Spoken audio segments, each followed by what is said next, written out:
We're in the middle of December now, heading towards that famous global holiday by a lot of different names, but it's the winter solstice. It's the time of year where you celebrate a good harvest or you curse a poor harvest and hope your family makes it through the seasons.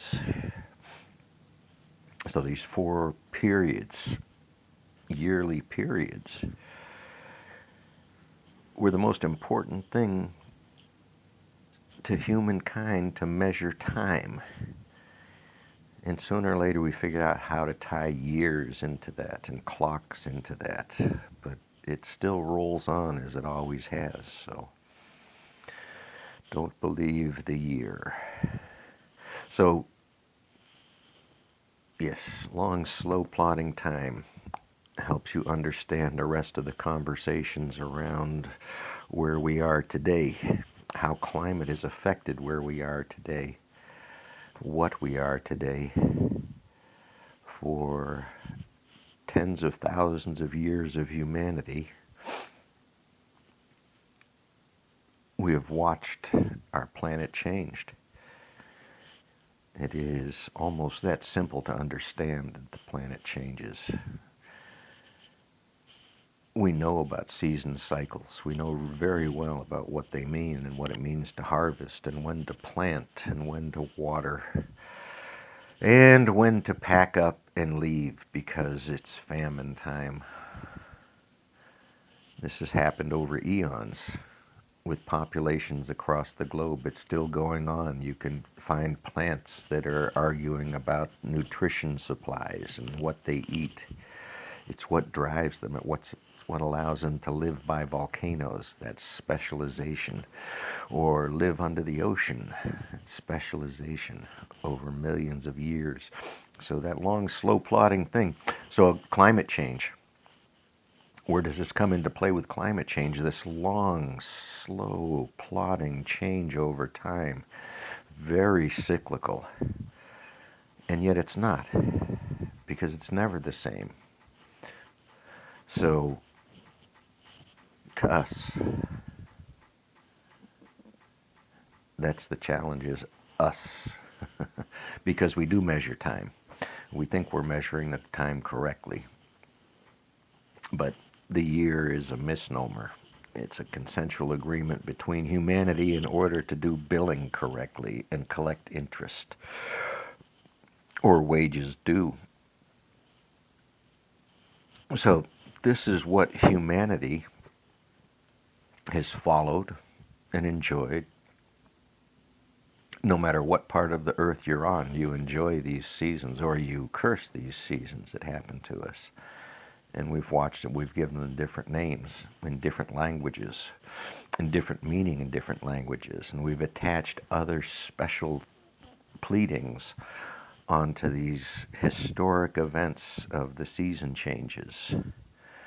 The value of a good harvest, whether it's local meat or it's plants in the field.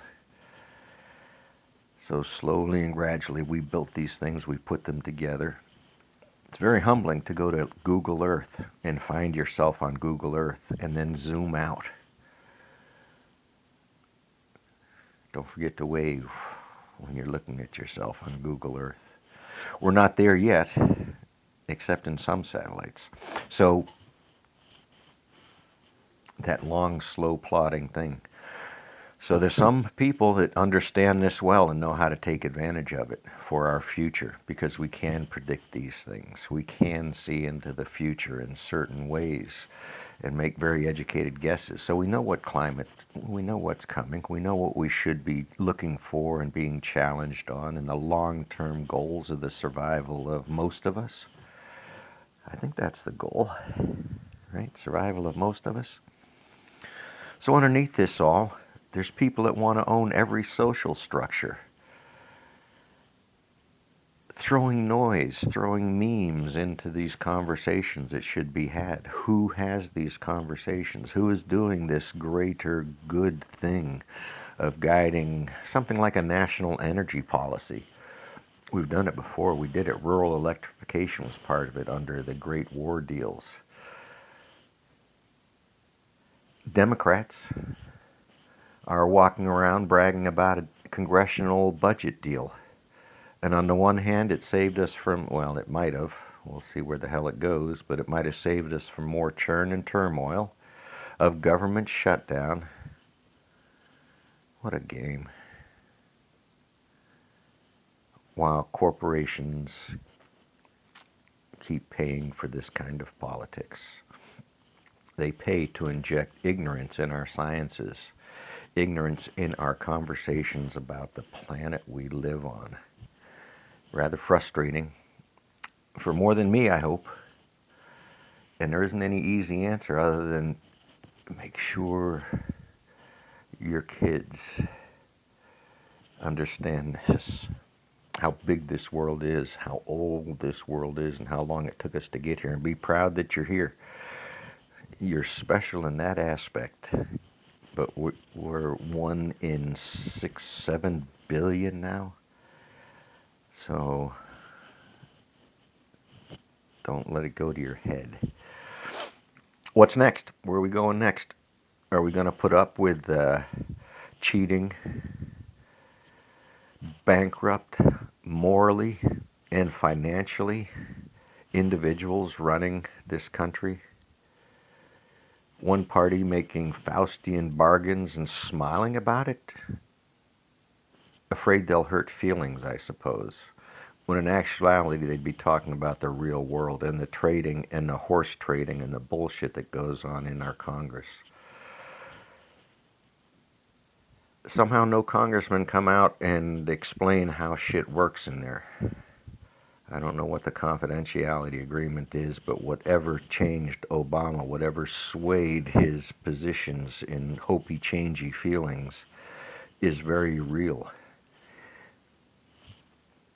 You can't get around it. You shouldn't be able to get around it. Our laws, these institutions ought to work. I'm ranting. Pollution, that's what it is. Spell it, pollute, Pollution. That's the holistic term we're going to put it at. That is the concept where these little streams are injected. Personal rights for whatever your leanings are. In these conversations are equal rights. That's really what it is. It's the same rights for every person on the planet. Whatever you think makes you special, makes you one of the herd. Welcome.